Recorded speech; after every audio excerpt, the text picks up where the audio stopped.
Hello student, welcome back my YouTube channel. स्वागत है आपका हमारे यूट्यूब चैनल में। तो आज हम स्टार्ट करने वाले क्लास 9 के साइंस का चैप्टर नंबर 4, जिसका नाम है परमाणु की संरचना। ये हमारा पार्ट 5 होने वाला। अगर आपने इसके 4 पार्ट नहीं देखे तो आप हमारे चैनल पर जाकर देख सकते हैं, नहीं तो आपको उसका लिंक डिस्क्रिप्शन में मिल जाएगा, आप वहाँ से जाकर देख सकते हैं। आइए स्टार्ट करते हैं रदरफोर्ड का परमाणु मॉडल की कमियाँ। ये हमारा टॉपिक होने वाला है। इससे पहले हमने रदरफोर्ड का परमाणु मॉडल पढ़ा था, उसके कुछ निष्कर्ष उन्होंने दिए वो पढ़े थे। अब पढ़ने वाले हैं रदरफोर्ड के परमाणु की कमियाँ, उनका जो मॉडल था उसमें क्या क्या कमियाँ हैं। तो फर्स्ट है यहाँ पर रदरफोर्ड का परमाणु मॉडल परमाणु के स्थायित्व की व्याख्या नहीं करता है। यानी जो परमाणु का मॉडल होता है, जो रदरफोर्ड ने अपना मॉडल दिया था, उसमें जितने भी हमारे एटम होंगे उनके स्थायित्व यानी उनकी स्टेबिलिटी की, परमाणु की स्टेबिलिटी क्या है, कितनी है, कैसे है, वो कुछ उसमें व्याख्या नहीं की गई। सेकंड हमारा इलेक्ट्रॉन ऋणावेशित होता है। इन इलेक्ट्रॉन कैसे होता है, ई इस तरह से नेगेटिव पार्ट लाते हैं। इलेक्ट्रॉन क्या होता है, इलेक्ट्रॉन हमारा नेगेटिव होता है।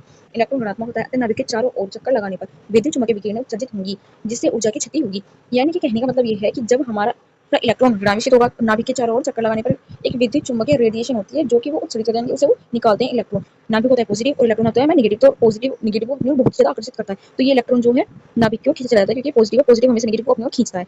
तो इलेक्ट्रॉन और नाभिक नाभिक के चारों ओर ये इलेक्ट्रॉन क्या है, अपनी कक्षाओं में चक्कर लगाते हैं। तो ये चारों ओर चक्कर तो लगाएंगे, जिससे इनमें विद्युत चुम्बकीय विकिरण जो होंगी वो इससे निकलेंगे, उत्सर्जित होंगी, जिससे हमारी एनर्जी जो हमारा परमाणु है उसकी एनर्जी की जो है हानि होती है, बहुत ज़्यादा हानि होती है। पता है इलेक्ट्रॉन की गति कम होती है, जब हमारी ऊर्जा डाउन हो जाएगी, जाहिर सी बात है हमारी गति भी कम हो जाएगी।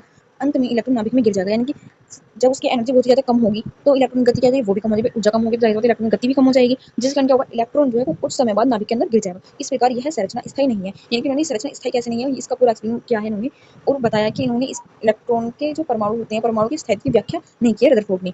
नेक्स्ट है यहाँ पर रदरफोर्ड ने कक्षाओं में घूमने वाले इलेक्ट्रॉनों की संख्या निश्चित नहीं की। यानी रदरफोर्ड ने ये नहीं बताया कि किस कक्षा में घूमने वाले इलेक्ट्रॉनों की संख्या है वो कितनी होगी। यानी कि जैसे अब हम जानते हैं कि नाभिक के चारों ओर जो कक्षाएं होती हैं, तो पहली कक्षा में 2 इलेक्ट्रॉन, तीसरी में 8, सॉरी दूसरी में 8, तीसरी में 18, फिर 32, इस तरह से ये बढ़ते चले जाते हैं। पहली कक्षा में केवल 2 ही इलेक्ट्रॉन हो सकते हैं, दूसरी में 8 हो सकते हैं। ये इन्होंने से कुछ व्याख्या नहीं की। ये इन्होंने नहीं बताया कि इलेक्ट्रॉनों की संख्या निश्चित नहीं की जो कक्षा में घूमने वाले इलेक्ट्रॉन है।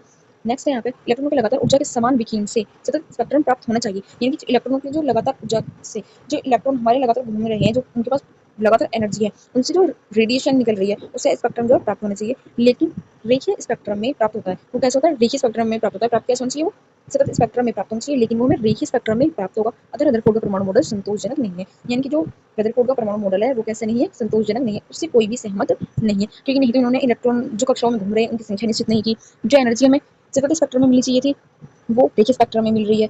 तो इसके कारण, और दूसरी बात कि उन्होंने परमाणु के स्थायित्व को भी नहीं बताया।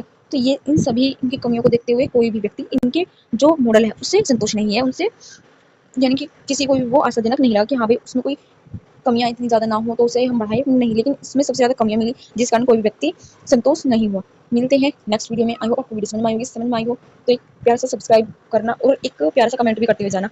मिलते हैं नेक्स्ट वीडियो में एक नई एनर्जी, नए ऊर्जा और नए टाइप